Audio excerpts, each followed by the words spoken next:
Сәлем достар, бүгінгі видеода біз психоматрица құрастыруды үйренеміз. Ол психоматрица құрастыру үшін бізге қосымша сандар қажет болады. Сол қосымша сандарды қалай табу керек екенін үйренеміз. Ал видеоның үшінші бөлігінде 1-ден бастап 9-ға дейінгі сандарға қысқаша сипаттама беретін боламыз. Сонымен біз туған күніміздегі санымызды жазып алдық. Бұл 18 апрель 1971 жылы туған адамның саны. Бұның ешкімге қатысы жоқ, интернет желісінен случайно жазып алған бір адамның туған күні.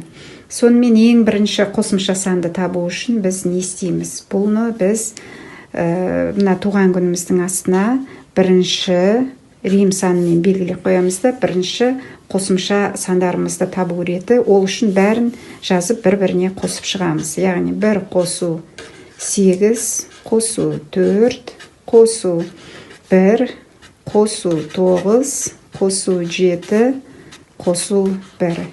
Тең болады 31. Бұл біздің бірінші жұмыс санымыз. Яғни бұны туған күннің астына жазып қоямыз. Ал екінші жұмыс санын табу үшін бізге бірінші қосымша санымызды бір-біріне қосамыз. Яғни 3 қосу 1, бұл 4. Біздің екінші қосымша санымыз 4 болып табылады. Жазып қоямыз. Енді үшінші қосымша санын табу үшін бұл шамалы күрделірек. Яғни бұл жерге бізге көбейту амалы, сонымен бірге азайту амалдары қажет болады. Яғни бірінші жұмыс санынан 31 азайтамыз. Туған күніміздегі бірінші санның 2-ге көбейтеміз. Содан шыққан нәтижені 31-ден азайтамыз. Яғни 2 көбейту біздің жағдайда туған күндегі бірінші санымыз ол 1, сондықтан 2 көбейту 1 дейміз. Нәтижесі 31 минус 2 болады 29. Яғни бұл біздің үшінші жұмыс санымыз. Бұл мына жердегі 2 ол константа болып табылады. Яғни өзгермейтін, бұдан әрі де бізге ылғи пайдалана беретін санымыз. Бұл өзгермейтін сан. Енді бұл санды апарамызда үшінші жұмыс саны деп 29-ды жазып қоямыз. Ал енді бізге төртінші жұмыс санын табу керек, қосымша санымыз. Төртінші қосымша санымызды табу үшін үшінші жұмыс санындағы, үшінші қосымша сандағы 29-ды бір-біріне қосамыз. Яғни 2 қосу 9 болады 11. Сонда 11 бұл біздің төртінші қосымша санымыз болып табылады. Онымен бізге суретте көрсетілгендей тігінен, көлденеңінен 3x3 размерлі таблица сызып аламыз. Енді осы таблицаларға өзіміздің сандарымызды әкеліп орналастырамыз. Сонымен қатар ең бірінші айта кететін нәрсе, бұл таблицаның өзінің орналасу тәртібі болады. Орналасу тәртібін бұзбаймыз. Яғни ең бірінші 1 деген саны 2, 3, сосын 4, 5, 6, одан кейін 7, 8, 9. Бұл осы психоматрицаның таблицаның орналасу реті бұл ешқашан өзгермейді. Сонымен ары қарай не істейміз? Енді біз жаңағы туған күніміздегі санменен қосымша сандағы ең бірінші 1 деген сандарды есептеп аламыз. 1, 2, 3, 4, 5, 6. Мына жерде бізде 6 1 бар екен. 6 1-ді осы жерге тізіп жазамыз. Екінші бізге 2 деген сан қажет. Ол біреу, туған күніміздегі жоқ, қосымшада біреу, сондықтан 2-нің орнына 1 ғана 2 жазамыз. Келесі бізге 3, туған күнімізде 3 жоқ, қосымша санда 3 біреу, сондықтан 3-тің орнына 1 деген 3 сан түседі. Келесі бізде қатарымызда келетін сан, бұл 4 саны, 2 сан бар екен 4. екеуін жазып қоямыз. Келесі сан 5. Бізде туған күнімізде де қосымша санда да 5 саны шықпапты, сондықтан жоқ санға сызықша қойып қоямыз. Келесі санның орны 6. 6-ны қараймыз, 6 жоқ екен. Оған да сызықша қойып қоямыз. Ал одан әрі бізге 7 реттік бойынша 7 саны 1 екен. Әрі қарай 8 1, ол да 1 рет деп жазып қоямыз. Ал 9 саны 2 екен. Оны 9-ды 2 рет жазып қоямыз. Сөйтіп таблицамызды, психоматрицамызды сандар менен толтырып қойдық. Тағы да бір мысал келтіре кетуді жөн көрдім. Бұл жерде бізде 9 октябрь 1966 жылы туған адамның санын алдық. Бұл тоже ешкімге қатысы жоқ. Бұл да интернет желісінен алынған туған күн болып есептелінеді. Енді бізге бірінші жұмыс санын, яғни бірінші қосымша санымызды табамыз. Жаңағы алдыңдағы реттік бойынша. Ол үшін мына сандардың бәрін бір-біріне қосып шығамыз. 9 қосу 1, қосу 0, қосу 1, қосу 9, қосу 6, қосу 6 болады 32. Ендеше біздің ең бірінші қосымша санымыз бұл 32. Туған күннің астына жазып қоямыз. Екінші қосымша санымызды табу үшін бізге мына бірінші қосымша сандағы сандарды бір-біріне қосамыз. Яғни 3 қосу 2 болады 5. Екінші қосымша санымыз біздің 5 болды. Оны да жазып қоямыз қасына. Енді бізге үшінші жұмыс санын табу қажет. Ол үшін бағанағы айтып өткеніміздей бірінші жұмыс санынан, яғни мына 32-ден туған күндегі бірінші санның 2-ге көбейтілген көбейтіндісін азайтамыз. Яғни 2 көбейту 9 болады. 32 азайтамыз 18 шығады 14. Ендеше біздің үшінші жұмыс санымыз бұл 14 болып табылады. Тағы да айтып өтейін, мына жердегі 2 саны бұл біздің константа. Бұл өзгермейтін сан. Содан әрі енді бізге 4-ші жұмыс санын табамыз. 4-ші жұмыс санын табу үшін бізге мына 3-ші жұмыс санын бір-біріне қосамыз. Яғни 1 қосу 4 болады 5. Ендеше біздің 4-ші қосымша санымыз 5 болды. Енді сонымен біз таблицамызға сандарымыздың бәрін жинақтап алдық. Бұл жерде бізде 1 саны 3 болды, 2 саны 1 болды, 3 саны 1, 4 саны 1, 5 2 екен, 6 2, 7 саны жоқ, 8 саны жоқ, 9 саны 2. Осының бәрін жинақтадық. Енді осы жерде қандай да бір сұрақ туындауы мүмкін. Яғни біздің туған күнімізде 0 деген сан бар ғой, ол 0 қайда деген. Жалпы бұл 0-ді айтатын болсақ, дәл таблицаға бізге оның қажеті жоқ, таблицаға пайдаланылмайды. 0 саны жалпы біздің осы цифрологиямызда жаңағы талдауымызға в будущем ол қажет санға кереметті жақсы бір усиливающий әсер беруі мүмкін, не болмаса ол санның сипатын жоқ қылуы мүмкін. Сонымен біз видеомыздың 3-ші бөліміне өтеміз. Видеомыздың 3-ші бөлімі бастапқыда атап өткендей 1-ден бастап 9-ға дейінгі сандардың қысқаша сипаттамасын айтып өтетін боламын. Неге қысқаша сипаттама? Өйткені бұл бір видеода біз әрбір санның толыққанды сипаттамасын толтыра алмаймыз, қамти алмаймыз. Сондықтан қысқаша ең негізгі ғана ерекшеліктерін атап өтетін боламын. Сонымен қатар тағы да есте ұстайтын нәрсе, әр санның, әр цифралардың біздің мына күнделікті өміріміздегі сияқты олардың да 2 түрлі әсері болады. Яғни өмірде ақ, қара дейміз, плюс, минус дегендей, сонымен жағымды, жағымсыз тұстары болады. Соны есімізде ұстаған дұрыс. соған қарай сипаттама беретін боламыз. Сіз мысалы кез келген адам плюс жақта жүр ма или минус жақта жүр ма депші, соның ерекшеліктерін қарастырамыз. Сонымен ең бірінші санымыз бұл 1 деген сан. Бізге жағымды тұсы, оның негізгі сипаттамасы біздің ерік-жігеріміз, мінезіміздің тұрақтылығы.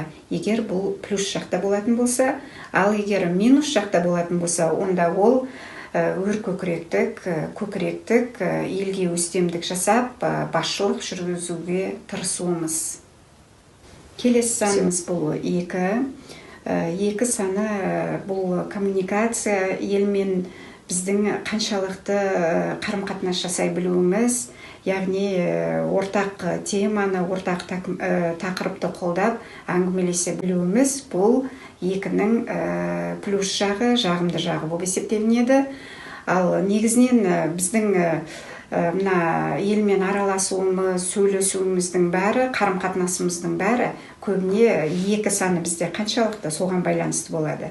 Мысалға алатын болсақ, 2 саны егер болмаса, не болмаса 1 сан болатын болса, онда бұл адам ортақ тақырыптан гөрі өзіне ұнайтын ғана теманы қозғауы мүмкін. Өйткені сол арқылы ол өзіне энергия алатын болады, өзінің аз энергиясының орнын толтыратын болады да. Ал егер керісінше бір бағыты болады, онда бұл минусқа кеткен тұсы болып есептелінеді. Жаңағы өз темасына қозғағанда минус, сонымен бірге тағы да бір оның қаралатын тұсы, минус болып есептелінетін тұсы, ондай адамдар, мына X энергетикасы аз адамдар, өзінің бойындағы энергиясының қаншалықты аз екенін біледі, соны сақтап қалу мақсатымен елмен әңгімелесіп араласқаннан көрі оқшауланып, жеке араласпай өз бетінше болғанды қалайды бұл адамдар. Келесі санымыз бұл 3 деген сан. 3-тің жалпы сипаттамасы бұл қызығушылық. Біздің адамның өзін кейін өсіретін, пайдасы болатын ақпаратқа ұмтылуы. Бұл енді жағымды жағы болып есептелінеді. Ал 3-тің минус тұсы, яғни жағымсыз жағы, онда бұндай адам өзі бос сөзге әуес болады, өсек қуғыш болып келеді. Бұл яғни өзін ешқандай өсуіне, дамуына әсер етпейтін, қайдағы бір бос сөздерге қарай, қаңқу сөздер дейміз ба, соған қарай ұмтылуы адамның. Қысқаша айтқанда, өсекке қарай әуестігі. Бұл 3 санның жағымсыз әрекетін беретін тұсы болып есептелінеді. Келесі санымыз бұл 4 деген сан. 4 ол денсаулық үшін жауап беретін сан болып табылады. Сонымен қатар бұл біздің адамдармен тікелей байланыста, қарым-қатынаста болуымыз, сонымен қатар адамның өзінің қимылы, әрекеті арқылы өзінің дене бітімін әдемі көрсете білуі. Бұл 4 санның жағымды тұсы болып келеді. Ал егер минуста болса, онда ол адам өзінің дене бітіміне, өзінің әрекетіне ондай адам онша көңіл бөлмейді. Онда бұл оның минус тұсы болып табылады. Келесі санымыз бұл 5. 5 саны бұл логика, көрегендік дейміз. Адамның аяқ асты болған жағдайда тез және тиімді шешім қабылдай білуі. Бұл егер жағымды тұсында болса, жағымсыз тұсы минусқа кіріп кеткенін біз неден байқаймыз? Адамның болмайтын, өнбейтін іске байланып тұрып қалуы, яғни адамның ұсақтануы. Не болмаса, оны біз басқаша айтатын болсақ, адамның мұрнының астынан басқа өзгені көрмеуі. Бұл минусқа кіріп кеткен жағдайда. Ал келесі санымыз 6. 6 бұл физический труд дейміз, яғни қолмен еңбек ете білуіміз. Қызықсыз, өнуі сондай мардымсыз іспен, еңбекпен айналыса білуіміз. Бұл 6-ның плюс жағдайында болғанда, ал егер 6 минус жағдайында болса, онда бұл ауру болуы мүмкін, сонымен қатар елге өстемдік жасап, бақылауда ұстауға тырысу, яғни бұйырып үстемдік жүргізуге ұмтылу болып табылады. Онда бұл минусқа кіріп кеткен жағдайда. Келесі санымыз бұл 7 саны, ол сәттілік, жол болғыштық дейміз.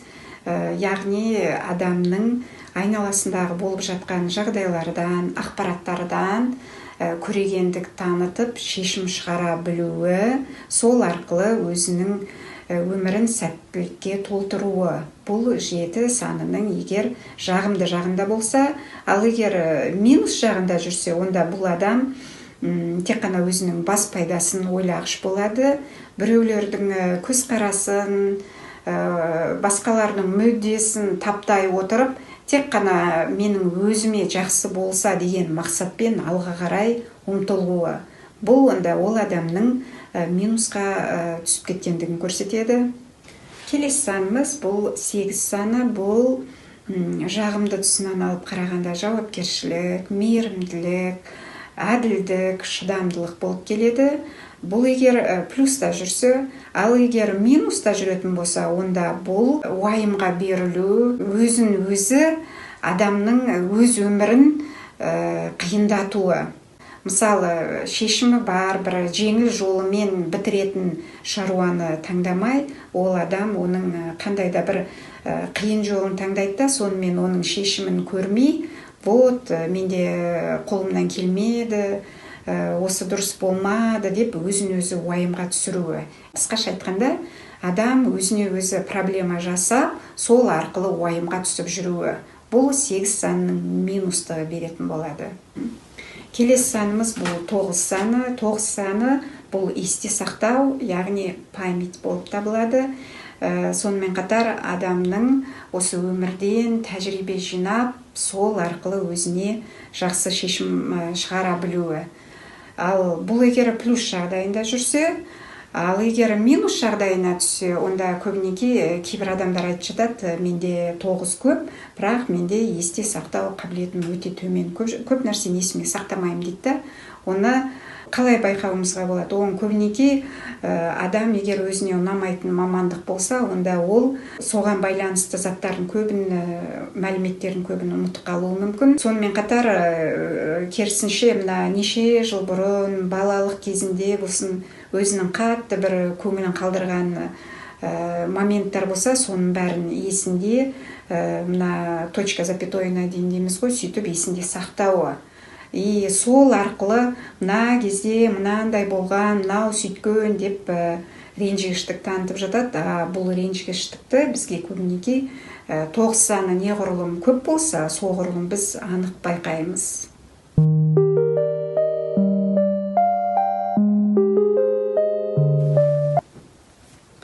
Бүгінгі видео түсінікті болу үшін психоматрицаны қалай құрастырамыз, қосымша сандарды қалай табамыз, сандардың сипаттамасы қандай, соны жаттап алсаңыздар артық болмайтын еді. Сонымен видеомыз осы, сіздерге пайдасы тиеді деген ниеттемін.